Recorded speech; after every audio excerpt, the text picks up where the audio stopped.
What's up everybody, it's Matt from Peter Glenn, and in this video we're going to talk to you about winter prep on your snowboard so you can get it ready for that day one. Let's check this out.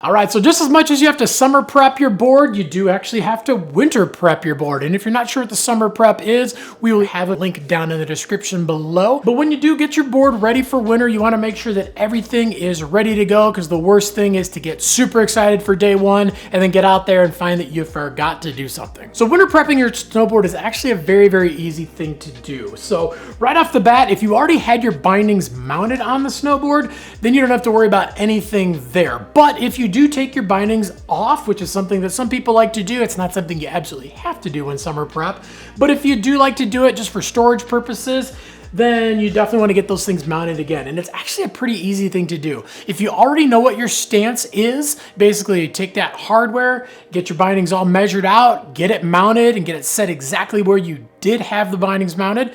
Or if you don't actually have that written down or you're not sure what your stance is, what you can actually do is just look at your board. Your board is gonna have some marks on it. Just about every single snowboard, no matter what board it is, no matter what bindings you have, there's gonna be marks on your board from where your bindings were mounted. You might have to look in the light a little bit. On this Burton name dropper, it's a little easier because it has this foam pad that we mount on, so you can actually see exactly where the indents are. But there are gonna be some scratches from where your binding was, and it's actually pretty easy. All you're gonna do is set your binding on the board, and if there is a disc, you can literally see exactly what holes to mount on because there will be a circle around that disc. So even if you moved it a little to one side or the other on the disc, you'll be able to see right where that disc was. So go ahead and set your binding on the board exactly where it should be. And then to figure out your angle, if you're not sure what your angles are, a lot of times you can actually look and you'll actually see where the binding was mounted kind of at the corners and at the edges of your bindings, whether it's an EST binding from Burton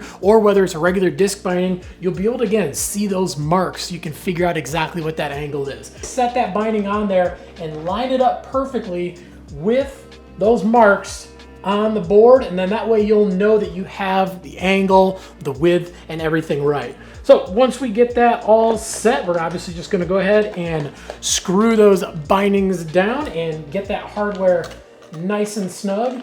And just like any time when you're mounting your bindings, you always get the hardware started. It'll go into the inserts nice and easy, and then you're gonna go ahead and crank them down and get them good and snug so they're ready to ride. Another good thing to do before you get the bindings mounted is to actually check the base plate, check everything, the straps, the high back. Make sure that you don't have any cracks or any damage in any places. It's totally possible maybe something happened while it was in storage and got kicked around, and we definitely don't want to get out on the hill and find out that a piece was broken and then your day one is completely ruined. But again, it can't hurt to just check all the little things, check every single part of the binding just to make sure that you don't have any damage to them anywhere. And then the last thing that you're going to want to do is check all of your hardware. Obviously we've mounted the bindings and well, that's nice and snug, but we want to make sure that all of the hardware on our straps, high back, anywhere else there's a piece of hardware, just throw a screwdriver in it and make sure that it's good and snug. From there, what we want to do is maintenance to the board itself. So when you do summer prep your board, a lot of times what you're going to do is you're going to wax the bottom of your board and you're gonna leave that wax on. You're gonna protect the base. You want that wax to soak into the board. So you're gonna hot wax the board and you're gonna leave that wax on the bottom of the board.